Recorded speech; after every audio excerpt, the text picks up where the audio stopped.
Shalom, selamat datang keluarga besar Bethany Miracle Center Philadelphia. Coba lihat kanan kiri, katakan Tuhan memberkati setiap kita semua. Dan saya menyapa bagi setiap saudara yang menyaksikan secara online, Tuhan memberkati. Kita beri tepuk tangan yang meriah bagi Tuhan Yesus. Silakan duduk kembali Bapak Ibu. Saudara sekalian, Tuhan menggerakkan kita untuk membuat juga meningkatkan program pelayanan kita dalam YouTube channel kita, di mana akhirnya kita akan mulai sebuah acara Mesbah Mujizat di YouTube channel Bethany Miracle Center yang akan hadir setiap Selasa dan hari Jumat jam 7 malam waktu Jakarta, dan waktu Amerika adalah sekarang hari Selasa dan Jumat jam 8 pagi waktu New York. Dan saya percaya program ini akan memberkati, dan saudara-saudara kalau ada permohonan doa maupun kesaksian, Anda nanti bisa kirimkan, dan saya yakin bahwa kita akan diberkati oleh Tuhan lebih dahsyat lagi. Dan saudara, di edisi perdana 12 Oktober ini, Pastor Debbie Basir akan mengisi dalam acara Mesbah Mujizat. Saya percaya Tuhan akan memakai kita lebih dahsyat lagi. Kita beri tepuk tangan yang meriah bagi Tuhan Yesus. Nah, saudara-saudara, kita belajar banyak tahun ini tentang influence atau pengaruh. Dan di bulan yang baru ini, subtema kita adalah relevance. Apa arti relevan? Arti relevan adalah yaitu nyambung. Kata bersama saya keras, nyambung. 2, 3. Kata bersama saya nyambung. 2, 3. Saudara sekalian, betapa frustrasinya kita kalau kita ngomong sama orang atau orang bicara sama kita tapi nggak nyambung. Nah, kekristenan mengajar kita untuk kita bisa relevan. Nah, satu kali Tuhan Yesus, saudaraku, didatangi oleh orang-orang Farisi dan mereka komplain tentang murid-murid Yesus. Mari kita lihat peristiwa ini dalam Lukas 5 ayat 33 sampai 39. Orang-orang Farisi itu berkata pula kepada Yesus, murid-murid Yohanes sering berpuasa, itulah murid Yohanes Pembaptis, dan sembahyang. Demikian juga murid-murid orang Farisi. Tetapi murid-muridmu Yesus hanya makan dan minum.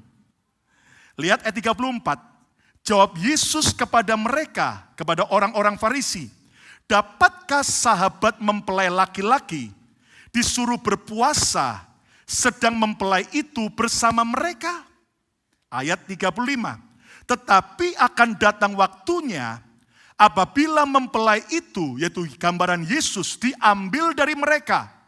Pada waktu itulah mereka, para murid Yesus, akan berpuasa. Ayat 36. Iya, Yesus mengatakan juga suatu perumpamaan kepada mereka. Jadi ini masih ada kaitannya dengan komplain pertanyaan orang-orang Farisi. Yesus mengatakan suatu perumpamaan kepada mereka, tidak seorang pun mengoyakkan secarik kain dari baju yang baru untuk menambalkannya pada baju yang tua. Jika demikian, yang baru itu juga akan koyak. Dan pada yang tua itu tidak akan cocok kain penambal yang dikoyakkan dari yang baru itu. 37, demikian juga tidak seorang pun mengisikan anggur yang baru ke dalam kantong kulit yang tua.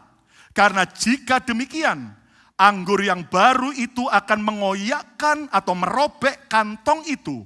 Dan anggur itu akan terbuang dan kantong itu pun hancur. Ayat 38, Yesus berkata, tetapi anggur yang baru harus disimpan dalam kantong yang baru pula. Ayat 39, dan tidak seorang pun yang telah minum anggur tua ingin minum anggur yang baru, sebab ia akan berkata, anggur yang tua itu baik.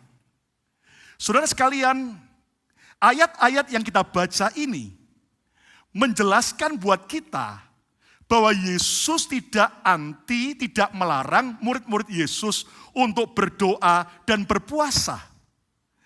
Dan Yesus menjelaskan kepada orang-orang Farisi bahwa akan ada waktunya murid-muridnya berdoa dan berpuasa.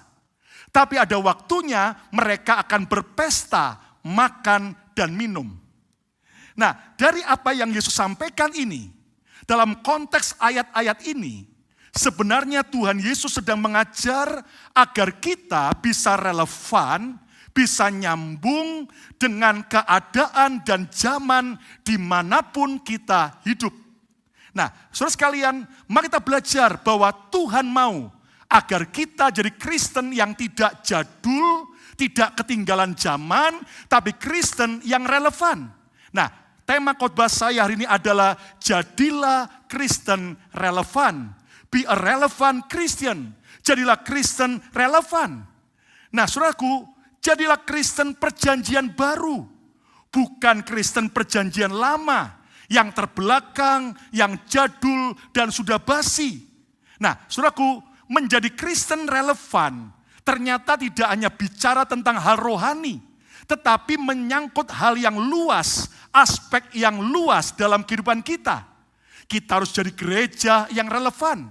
Coba lihat berapa banyak di Amerika dan Eropa, gereja-gereja yang tua, yang udah besar gedungnya, tapi ternyata hanya sedikit yang datang. Kenapa? Karena mereka sudah tidak jadi gereja yang relevan dengan zaman sekarang.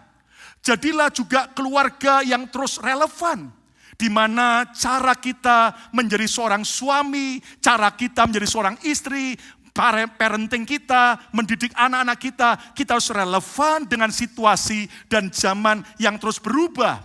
Bahkan cara kita bekerja, cara kita bisnis harus terus relevan. Cara kita melayani, cara kita berkomunikasi, bahkan penampilan kita juga harus relevan. Nah, saudaraku, ketika kita menjadi Kristen yang relevan, maka hidup kita akan mengalami hal-hal yang dahsyat. Saya mau tanya buat setiap saudara sekalian, siapa saudara yang mau jadi Kristen yang relevan? Yang mau coba angkat kedua tangan saudara, ayo kita beri tepuk tangan yang meriah bagi Tuhan Yesus. Nah, saudaraku, Yesus mengajar kita bagaimana cara, bagaimana tanda jadi Kristen yang relevan. Mari kita akan gali bersama-sama ayat demi ayat yang sudah kita baca. Kembali dalam Lukas 5 ayat 34 sampai 35. Jawab Yesus kepada mereka, kepada orang-orang Farisi atas komplain mereka tentang murid-muridnya yang tidak kelihatan berpuasa. Yesus berkata begini, dapatkah sahabat mempelai laki-laki disuruh berpuasa sedang mempelai itu bersama mereka? Ini gambaran mempelai laki-laki adalah Yesus dan para sahabatnya adalah para murid-muridnya. Lagi pesta, lagi suasana bergembira, masa disuruh berpuasa? Lihat ayat 35. Tetapi akan datang waktunya. Ayo ucapkan bersama saya, tetapi akan datang waktunya. 2, 3. Tetapi akan datang waktunya apabila mempelai itu, yaitu Yesus, diambil dari mereka. Waktu Yesus ditangkap, Yesus kemudian disalibkan, mati, bangkit, dan naik ke surga. Pada waktu itulah mereka, murid-murid Yesus, akan berpuasa. Nah, kalau kita belajar, saudaraku, sekali lagi, Yesus tidak melarang kita berdoa dan berpuasa. Bahkan Yesus pernah berkata, jenis-jenis ini tidak dapat diusir kecuali dengan apa? Doa dan puasa. Nah, berpuasa, berdoa, itu penting. Tetapi yang Yesus katakan adalah selama murid-murid Yesus bersama Yesus secara fisik, mereka lagi berpesta rohani dengan Yesus. Maka mereka, saudaraku, lagi sibuk makan dan minum belajar dari Yesus. Tapi akan tiba waktunya nanti saat Yesus mati, bangkit, dan naik ke surga. Maka para muridnya akan berdoa dan berpuasa. Kalimat yang penting adalah akan datang waktunya. Ucapkan bersama saya sekali lagi, 2, 3. Akan datang waktunya. Apa ini, saudaraku? Ini bicara tentang perubahan musim dalam hidup ini. Perubahan keadaan, di mana tidak selamanya Yesus akan bersama murid-muridnya secara fisik. Dan mereka harus belajar beradaptasi pada waktu Yesus telah pergi meninggalkan mereka. Di sini kita belajar bahwa murid-murid harus bisa beradaptasi saat Yesus bersama mereka dan saat Yesus pergi kembali ke surga. Dan kalau Anda baca Dan ternyata ketika Yesus, saudaraku, kembali naik ke sorga, murid-muridnya berkumpul di loteng Yerusalem. Mereka berdoa dengan bertekun dan mereka berpuasa sampai Roh Kudus dicurahkan. Dan akibatnya ketika mereka beradaptasi dengan keadaan, ketika datang waktunya, maka akibatnya mereka menjadi orang-orang yang menggoncangkan dunia karena mereka orang-orang yang beradaptasi. Nah, dari ayat ini kita belajar apa tanda Kristen relevan. Yang pertama, cepat beradaptasi. Be quick to adapt, cepat beradaptasi. Tahukah Anda, hidup ini adalah proses adaptasi yang akan terjadi terus-menerus tanpa kita bisa cegah. Dan orang yang berhasil adalah orang yang tetap bisa survive. Orang yang bisa cepat beradaptasi dalam keadaan apapun juga. Tetapi akan datang waktunya. Artinya, saudaraku, akan ada perubahan musim, perubahan keadaan. Dan kita lihat masa pandemik ini, saudaraku, tidak pernah diduga oleh siapapun juga. Dan mengubah banyak hal. Dan kalau kita terlambat beradaptasi, kita menolak untuk beradaptasi, maka akibatnya kita akan tertinggal dan tidak bisa relevan. Nah, kita harus melatih diri kita, bahkan melatih keluarga kita, untuk kita bisa beradaptasi dalam keadaan apapun juga. Sudah dengar baik-baik, kita tidak bisa menentukan arah angin bergerak kemana. Yang kita bisa lakukan adalah mengubah posisi kapal kita. Artinya perubahan akan terjadi pada saat yang kita tidak duga. Dan kalau kita sebagai orang Kristen terlambat beradaptasi, maka kita akan terlibas habis. Saudara lihat, kita tidak akan selamanya bersama-sama. Alkitab berkata, ada waktunya lahir, ada waktunya mati, ada waktunya bertemu, ada waktunya berpisah, ada waktunya memeluk, ada waktunya kita menahan diri dari memeluk. Dan ada banyak season musim hidup ini. Dan kalau kita sebagai orang percaya, kita terlambat beradaptasi, maka akibatnya hidup kita justru akan tertinggal. Saudaraku, keadaan bisa berubah, tapi orang yang cepat beradaptasi, hidupnya akan tetap berhasil. Yang percaya, kita beri tepuk tangan yang meriah bagi Tuhan Yesus. Lihat hidup ini, apapun yang bisa beradaptasi akan tetap bertahan. Sementara yang tidak bisa beradaptasi akan punah. Coba lihat berapa banyak perusahaan-perusahaan yang tadinya jaya, maju. Begitu selalu lewati pandemik, mereka tidak cepat beradaptasi, akhirnya tutup. Berapa banyak gereja-gereja yang terlambat beradaptasi, akibatnya kita dengar ada gereja-gereja di Indonesia yang terpaksa tutup dalam kondisi yang menyedihkan. Nah, mari kita belajar bersama-sama. Kita harus bisa cepat beradaptasi. Kita bersama saya, cepat beradaptasi. 2, 3. Saudara, salah satu ciptaan Tuhan yang luar biasa, yaitu para binatang-binatang. Dan lihat bagaimana binatang-binatang itu, saudaraku. Kalau bisa beradaptasi dengan baik, dengan cepat, maka akan bisa tetap survive. Nah, salah satu binatang yang unik adalah yaitu bunglon atau camelon dalam bahasa Inggrisnya. Saudara tahu bahwa orang seringkali nganggap negatif. Oh, jangan jadi orang bunglon. Tapi sebenarnya kita bisa melihat ada hal positif yang kita bisa belajar dari binatang camelon ini. Kenapa? Karena camelon atau bunglon bisa cepat beradaptasi dengan keadaannya. Dan kalau Anda baca dan Anda pelajari, ternyata bunglon punya banyak keunikan. Dan saudara yang kita bisa belajar, salah satu uniknya adalah apa? Dia bisa dengan cepat mengubah warna kulitnya menjadi sama dengan di mana dia berada. Jadi pada waktu dia ada di dahan pohon yang berwarna coklat, maka dengan cepat bunglon akan merubah warna kulitnya jadi coklat. Ketika dia ada di daun-daun, maka dengan cepat bunglon akan mengubah warna kulitnya jadi hijau. Tujuannya apa? Supaya bunglon tidak dimangsa oleh binatang-binatang predator yang mau memangsa bunglon-bunglon ini. Dan Anda tahu saudaraku, ini adalah kecepatan beradaptasi. Perubahan demi perubahan sedang terjadi. Dan orang Kristen yang cepat beradaptasi akan tetap survive dan berkemenangan. Beri tepuk tangan yang meriah bagi Tuhan Yesus. Bahkan yang menarik, bunglon ini saudaraku, matanya kedua-duanya itu bisa berputar 360 derajat. Bahkan di waktu yang sama, bunglon ini bisa melihat dua pandangan yang berbeda. Bayangin saudaraku. Jadi ini keren banget. Ini gambaran apa? Bunglon selalu waspada. Kalau ada bahaya mengancam, ada sesuatu yang datang, dia akan tanggap. Lalu juga bunglon ini saudaraku, diteliti panjang lidahnya kalau dijulurkan keluar, itu 2 kali lipat daripada panjang badannya. Jadi seandainya badannya dengan ekornya 10 cm. Maka kalau dia mengeluarkan lidahnya, itu lidahnya akan panjangnya 2 kali lipat, 20 cm. Dan ternyata diteliti kecepatan lidah bunglon untuk bergerak, untuk menangkap serangga yang mau diburu, yang mau dimakan.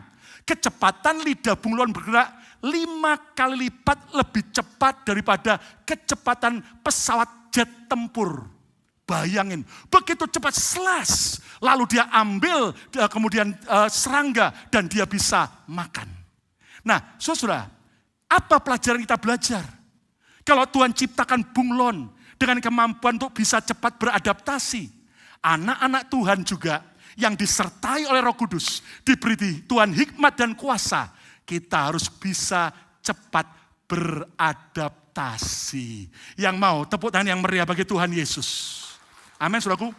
Murid-murid Yesus, saat bersama Yesus mereka nyaman. Kenapa? Oh, ada Yesus sang pembuat mujizat. Kalau mereka diserang oleh orang Farisi yang bela Yesus. Tapi pada waktu Yesus sudah meninggalkan mereka, naik ke surga, maka para murid-muridnya belajar beradaptasi.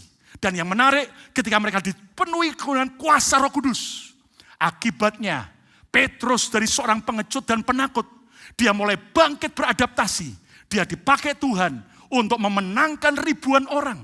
Bahkan sampai bayang-bayang Petrus kena orang sakit itu disembuhkan. Kenapa? Karena Simon Petrus dan murid-murid Yesus yang lain cepat beradaptasi. Saya tahu perubahan akan semakin cepat datang. Makanya Yesus berkata tadi, akan datang waktunya. Akan tiba waktu perubahan yang berbeda dengan yang biasa kita lakukan. Mari sebagai orang Kristen, kita tidak boleh terlambat beradaptasi. Harus cepat beradaptasi. Nah, cara benar untuk beradaptasi adalah apa? Cepat membaca dan menyesuaikan diri dengan keadaan. Saudara, orang yang bisa cepat lihat peluang, perubahan-perubahan yang ada, lihat. Maka dengan cepat dia menyesuaikan diri dan akan survive. Bahkan fleksibel, kata bersama saya keras, fleksibel. Tetapi tidak melanggar nilai kebenaran. Ada standar firman yang kita tidak boleh langgar, tapi kita harus belajar fleksibel. Nah, sebagai anak-anak Tuhan kita nggak boleh kaku. Kita nggak boleh kemudian mengeraskan diri. Tapi kita harus belajar fleksibel. Tapi ada standar firman Tuhan yang kita tidak boleh langgar. Nah, ini kita bisa terapkan dalam kehidupan kita sehari-hari, saudaraku. Baik cara kita mendidik anak-anak kita, cara kita jadi suami, cara kita jadi istri, cara kita jadi seorang pegawai di sebuah perusahaan, cara kita menjadi seorang pemimpin, cara kita melayani dan sebagainya. Mari kita belajar untuk kita fleksibel tetapi tidak melanggar nilai-nilai kebenaran. Dan ketika kita bisa cepat beradaptasi, maka hidup kita akan tetap survive lewati apapun juga. Saudara, saya percaya generasi muda harus kita didik untuk apa? Mereka bisa melewati kesulitan dan tetap survive. Di survei banyak anak-anak sekarang ini, saudaraku, karena orang tuanya sudah makmur, mapan. Makanya orang tuanya sangat protek. Begitu anaknya menghadapi kesulitan di sekolahan, menghadapi kesulitan dalam pergaulan, orang tuanya langsung mau protek supaya anaknya tidak lagi mengalami kesulitan. Itu sangat berbahaya. Anak-anak muda akhirnya jadi anak-anak yang manja. Dan berapa banyak anak-anak muda yang ketika menghadapi masalah dikit, langsung frustrasi, bahkan mau bunuh diri. Sebagai orang tua, kita mencintai anak-anak kita. Tapi ada kalanya izinkan anak-anak kita lewati proses demi proses kesulitan supaya mereka kuat, tough, bahkan bisa beradaptasi dan muncul lebih daripada pemenang. Yang kedua, apa tanda Kristen relevan? Balik dalam Lukas 5 ayat 36. Yesus mengatakan juga suatu perumpamaan kepada mereka, kepada orang-orang Farisi untuk menjawab komplain mereka. Tidak seorang pun mengoyakkan secarik kain atau merobek secarik kain dari baju yang baru untuk menambalkannya pada baju yang tua. Baju yang tua, baju yang lama kalau robek nggak mungkin pakai kain yang baru untuk ditambal. Jika demikian, yang baru itu juga akan koyak, baju yang baru jadi robek, rusak. Dan pada yang tua itu, baju yang tua tidak akan cocok. Lihat ada kalimat penting, tidak akan cocok. Berarti harus belajar untuk cocok. Kata bersama saya, cocok, 2, 3. Tidak akan cocok kain penambal yang dikoyakkan dari yang baru itu. Saudara mungkin beberapa saudara nggak terlalu ngerti apa arti ayat ini. Nah, zaman dulu saudaraku, kain itu masih belum semaju seperti teknologi sekarang. Nah, mungkin bagi bapak-bapak yang sudah usia lanjut, mungkin masih ingat, kain zaman dulu itu kualitasnya kurang bagus. Kalau kain baru kita beli baju misalnya, lalu kita cuci, kena rendam air, maka biasanya kain itu akan apa? Menyusut, akan mengkerut. Betul saudaraku? Nah ketika menyusut, Anda kan kaget, kok kekecilan sekarang? Kenapa? Karena kualitas kainnya tua, nggak bagus, menyusut. Nah kalau kain yang tua sudah berkali-kali dicuci, kena air, jadi proses penyusutannya udah selesai. Lalu kain tua itu, baju tua itu robek, lalu kita mau menambalnya. Lalu kita pakai kain yang baru, yang belum melewati proses penyusutan. Akibatnya apa? Akibatnya kain yang baru itu memang bisa menambal. Tapi begitu dicuci, maka kain yang baru akan menyusut dan akan merobek, menarik jahitan-jahitan. Sehingga kedua-duanya akan rusak. Yesus berkata, itu enggak cocok. Tapi kita bisa menangkap bahwa ternyata Tuhan mengajarkan agar kita bisa relevan. Kita harus bisa menjawab cocok dengan kebutuhan yang diperlukan. Baju yang tua, yang robek, kalau mau dijahit, jangan pakai kain yang baru, yang belum disusutkan. Tapi kain yang tua juga, supaya waktu ditempel, akan sama-sama bisa bertahan. Nah saudara-saudaraku, yang pertama tadi kita harus cepat beradaptasi. Yang kedua, tanda Kristen yang relevan adalah menjawab kebutuhan. Answer the needs. Bisa menjawab kebutuhan. Ucapkan bersama saya, bisa menjawab kebutuhan. 2, 3.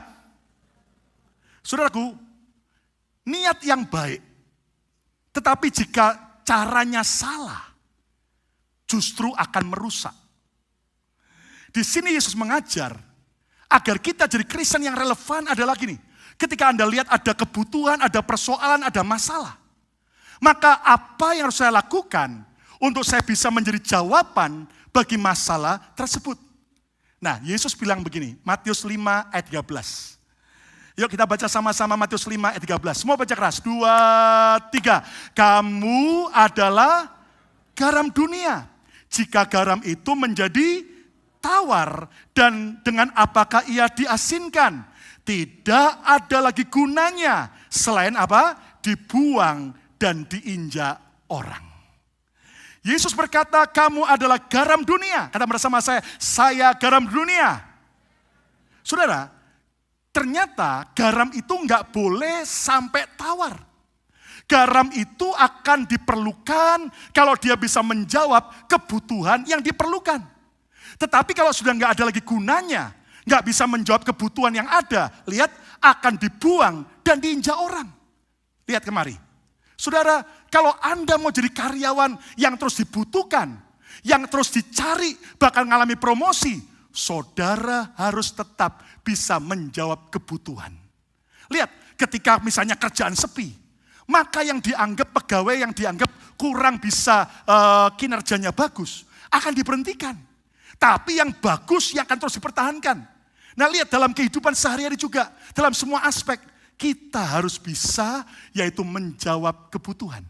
Saudara, kenapa Yesus berkata, kamu adalah garam dunia? Garam itu, saudaraku, kalau Anda baca, Anda Google, punya begitu banyak manfaat bagi hidup manusia. Nah, garam harus bisa menjawab kebutuhan yang diperlukan. Contoh, saudara, garam bisa larut memberi rasa asin dalam makanan. Sup yang tawar jadi terasa sedap ketika ada garam dimasukkan. Nah, hari-hari ini katanya banyak orang seringkali sudah nggak mau makan garam. Pokoknya saya mau makan masak tanpa garam. Saudaraku, supaya apa? Nggak darah tinggi. Tapi kalau kita sama sekali nggak makan garam juga, ternyata akan berbahaya. Karena garam itu dimakan punya daya untuk apa? Mencegah berkembangnya gondok. Nah, makanya saudaraku, orang ya toh suka gondokan, apalagi kalau mertuanya membuat dia kesel terus saudaraku, itu perlu makan garam. Tapi jangan banyak-banyak, nanti darah tinggian saudara. Garam juga bisa mencairkan salju. Bagi kita yang di Amerika, nanti ketika musim winter, lihat, maka salju bukan cuma di skop, tapi sisa-sisanya supaya nggak licin, harus ditaburi garam. Lalu juga garam bisa mengawetkan makanan. Garam juga membersihkan dan menyembuhkan luka. Kalau sampai ada luka, langsung kasih air garam, perih memang, tapi akan membersihkan dan menyembuhkan. Bahkan garam juga bisa membersihkan kompor dan juga noda-noda di peralatan dapur kita. Saudara, aku lihat, ketika garam diperlukan, maka garam harus bisa menjawab kebutuhan-kebutuhan yang ada. Demikian juga dengan anak-anak Tuhan. Saya dan saudara harus bisa menjawab setiap kebutuhan yang ada. Yang mau kita beri tepuk tangan yang meriah bagi Tuhan Yesus. Nah, cara benar menjawab kebutuhan adalah apa? Jeli melihat kebutuhan yang ada. Saudara harus belajar jeli. Lihat di mana Anda bekerja, lagi perlu apa bos Anda? Di mana Anda bergereja, lagi perlu apa gembala saudara? Perlu bantuan apa? Saya ingat ada jemaat di sini yang bersaksi. Dia kerja di pabrik dengan rajin. Satu kali, ternyata office yang ada di pabrik itu, saudaraku, biasanya yang bagian cleaning, bagian office, mendadak sakit dan tidak masuk. Akhirnya melihat kebutuhan itu, maka dia menawarkan diri kepada supervisornya. Boleh enggak saya bantu membersihkan office yang di pabrik ini? Oh boleh, silakan. Dan dia kerja dengan baik. Dia bersihkan, dia rapikan. Waktu bosnya datang, lihat kerjaannya membersihkan office dengan baik. Wow, bosnya ada impresi bagus. Dan hari-hari ke hari, akhirnya bosnya semakin dekat. Nah, dari kerja yang bagus, kebutuhan untuk membersihkan kantor itu, saudaraku, dia kerja dengan baik. Walaupun bukan tugasnya, tapi dia menjawab kebutuhan yang ada. Akibatnya apa? Bosnya dekat dan mulai trust sama orang ini. Lalu satu kali ketika ada agensi yang biasa mensuplai orang-orang tenaga kerja di pabrik itu lagi bermasalah dengan perusahaan itu. Tiba-tiba bosnya tanya kepada jemaat itu, kamu bisa enggak tolongin saya? Apa bos? Cari pegawai-pegawai untuk kerja di pabrik saya. Oh, kalau bos percaya saya akan lakukan yang sebaik mungkin. Dan Anda tahu akibatnya, dia mulai cari orang-orang, dia masukkan, bosnya senang. Dan sejak hari itu sampai hari ini, dia menjadi salah satu jemaat agensi yang sangat diberkati oleh Tuhan. Kalau kita kerja, hitung-hitungan, oh bukan tugas saya nggak mau. Maka saudara, Anda tidak akan bisa dipromosi Tuhan. Lalu kita juga harus menemukan solusi yang terbaik. Apa jalan keluarnya? Nggak cuma komplain, mengeluh, menyalahkan, tanpa memberi solusi. Orang kalau cuma komplain, orang cuma komen negatif, semua orang bisa. Tapi apa yang kita bisa lakukan sebagai solusi yang terbaik, bahkan menjadi jawaban dengan tepat. Sudah lihat dalam kehidupan sekarang, maupun pada zaman Alkitab, hanya orang-orang yang menjawab kebutuhan yang diperlukan, yang hidupnya akan dahsyat dan ajaib. Saudara ingat Daud, dia dari seorang anak yang kurang dihargai oleh ayahnya. Dari seorang anak yang juga, saudaraku, tidak dianggap oleh saudara-saudaranya. Tapi kenapa Daud bisa diangkat Tuhan jadi Raja Israel? Bahkan sampai hari ini orang-orang Israel, saudaraku, menggunakan David Star, bintang Daud di bendera negara Amerika, Israel. Kenapa? Saudara, salah satu penyebab selain karena Tuhan mengurapi dan memberkati Daud. Tapi yang saya lihat Daud adalah orang yang bisa menjawab setiap kebutuhan yang ada di depannya. Ketika kakak-kakaknya sibuk yang lain, ayahnya perlu untuk menggembalakan domba. Maka Daud, waktu disuruh menggembalakan domba, Daud tidak menolak, siap papa. Dia gembalakan domba. Dan justru waktu dia menggembalakan domba di padang, di saat itulah Daud mulai belajar bagaimana cara mengumban. Dia belajar main kecapi, bermazmur bagi Tuhan. Bahkan rata-rata, saudaraku, orang mengenal Mazmur 23, Tuhan adalah gembalaku yang baik. Dari mana Daud belajar? Saat dia belajar menjawab kebutuhan bagi ayahnya, menggembalakan kambing domba ayahnya. Pada saat Raja Saul kerasukan setan, membutuhkan seorang pemain kecapi yang diurapi Tuhan, maka Daud menjawab kebutuhan. Dia main kecapi sampai setan yang ada dalam diri Raja Saul pergi. Maka Daud dicintai oleh Raja Saul. Pada waktu raksasa Goliat sedang mengancam orang Israel, semua orang ketakutan, tidak berani melawan Goliat. Di situ Daud lihat bahwa ada kebutuhan.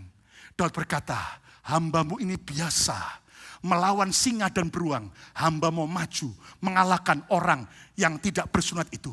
Dan Anda tahu, ketika Daud menjawab kebutuhan, di situ promosi terjadi. Dan akibatnya akan dahsyat dan ajaib. Sampai waktu dia diangkat jadi panglima perang kerajaan Israel.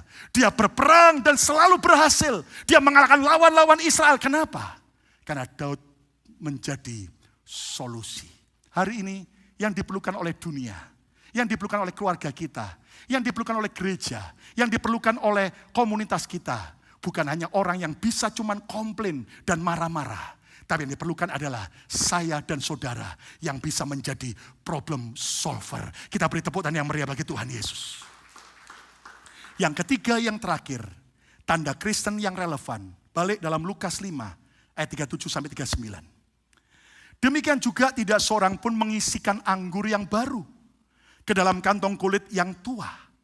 Karena jika tidak demikian, anggur yang baru itu akan mengoyakkan kantong itu. Dan anggur itu akan terbuang dan kantong kulit yang lama itu pun hancur. Ayat 38, tetapi anggur yang baru harus disimpan dalam kantong yang baru pula. Ayo ayat 38 kita baca sama-sama. 1, 2, 3. Tetapi anggur yang baru harus disimpan dalam kantong yang apa? Baru pula. Ayat 39, ini persoalannya. Perhatikan. Dan tidak seorang pun yang telah minum anggur tua ingin minum anggur yang baru. Sebab ia akan berkata, anggur yang tua itu baik. Sudah, aku udah biasa nyaman dengan anggur yang tua. Sudah, aku gak perlu lagi minum anggur yang baru. Padahal kita harus menerima anggur yang baru. Nah, dengar baik-baik saudaraku. Yesus berkata bahwa anggur yang baru harus disimpan dalam kantong yang baru pula. Kantong kulit yang tua nggak bisa disimpan, nggak bisa diisi dengan anggur yang baru. Kenapa? Karena anggur yang baru itu punya daya fermentasi. Karena masih ada alkoholnya yang kuat, maka dia berkembang, bergerak. Nah, kantong kulit yang tua, sudah kaku, tidak bisa elastis, akibatnya apa? Pecah. Anggurnya terbuang, lalu kantongnya pun juga akan apa? Pecah. Tapi anggur yang baru harus diisi di kantong kulit yang baru. Saudara sekalian, apa artinya? Kita harus menyediakan hidup kita sebagai kantong kulit yang baru agar siap menerima anggur yang baru. Yang ketiga, tanda Kristen relevan adalah terbuka bagi pembaharuan. Be open to new updates. Terbuka bagi pembaharuan. Ucapkan bersama saya 2, 3. Terbuka bagi pembaharuan. Saudara, tahukah Anda bahwa kita percaya atau tidak? Anda siap atau tidak siap? Perubahan dan pembaharuan akan terjadi dengan cepat sekali. Dan inti dari kekristenan adalah perubahan dan pembaruan. Orang-orang Farisi kaget. Orang-orang Farisi memusuhi Yesus. Kenapa? Karena mereka menolak pembaruan yang Yesus lakukan. Mereka begitu kaku seperti kantong kulit yang tua yang menutup diri bagi pembaruan. Dianggap sesat, dianggap salah, dan sebagainya. Dan Anda tahu, tapi Yesus membawa sebuah pembaruan.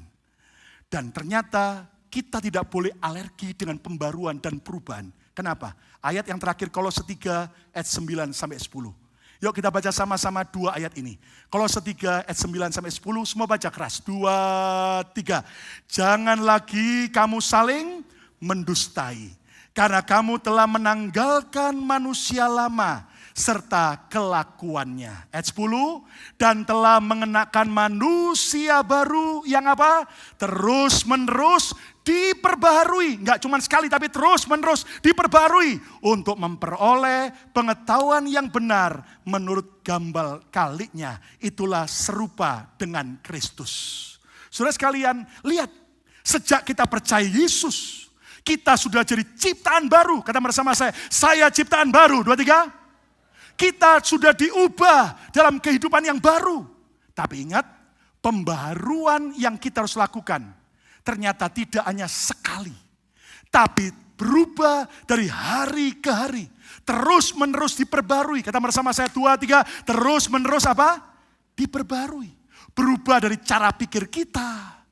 Berubah dari semua karakter kita, kebiasaan kita. Tadinya kita suka benci, mudah, dendam, sulit mengampuni. Nah, kita harus mau berubah terus menerus. Tadinya kita suka minder, tidak percaya diri, berubah menjadi pemberani. Dari orang yang tadinya selalu mudah iri hati, saudaraku, mari kita berubah menjadi orang yang berbesar hati. Dari orang yang tadinya suka melakukan dosa, kita berubah hidup dalam kekudusan. Dan inilah proses kekristenan. Seperti proses siklus daripada perubahan dari telur, kemudian berubah jadi ulat. Dari ulat berubah jadi kepompong. Lalu kemudian kupu-kupu. Dan kupu-kupu pun juga akhirnya bertelur kembali. Dan Anda harus tahu, kekristenan adalah proses perubahan dan pembaharuan. Dan memang dibutuhkan keberanian dan pengorbanan. Kenapa? Karena ada banyak orang bilang ini, anggur yang tua itu baik. Yesus berkata, banyak orang nyaman dengan semua yang tua. Ya sudahlah, saya biasa jadi orang tua dengan cara kejem gini, dengan cara diktator, saya nggak mau berubah. Akibatnya kita tidak akan pernah menerima anggur yang baru. Oh, gereja kita sudah caranya begini terus. Kalau ada pembaruan, nggak enak, nggak biasa. Maka akibatnya orang akan tidak lagi menerima anggur yang baru. Oh, cara saya kerja, cara saya jadi suami kayak begini, memang saya pemarah, ya mau apa? Akibatnya kita akan tidak menerima anggur yang baru. Hari ini, izinkan Tuhan dan kita sendiri mau diperbarui dari hari ke hari semakin serupa dengan gambaran Yesus Kristus Tuhan. Tepuk tangan yang meriah bagi Tuhan Yesus. Cara terbuka terhadap pembaruan. Berpikiran terbuka. Saudara, saat kita tidak bisa mengubah keadaan, yang kita bisa ubah cara pikir kita. Ketika dalam keadaan sulit, apakah kita bisa terbuka? Pasti ada maksud Tuhan lewati masa sulit. Ketika kita berlimpah, apakah kita punya pikiran terbuka? Aku percaya ada rencana Tuhan, Tuhan memberkati aku. Lalu bijak menyaring pembaruan. Enggak semua pembaruan harus kita langsung terima. Tapi coba filter, kata bersama saya keras, filter. Melalui firman Tuhan, apakah sesuai Alkitab atau bertentangan. Lalu berani berkorban dan konsisten terhadap pembaruan. Kenapa? Karena apa yang baru hari ini, minggu depan, bulan depan, 6 bulan lagi, tahun depan, sudah akan usang.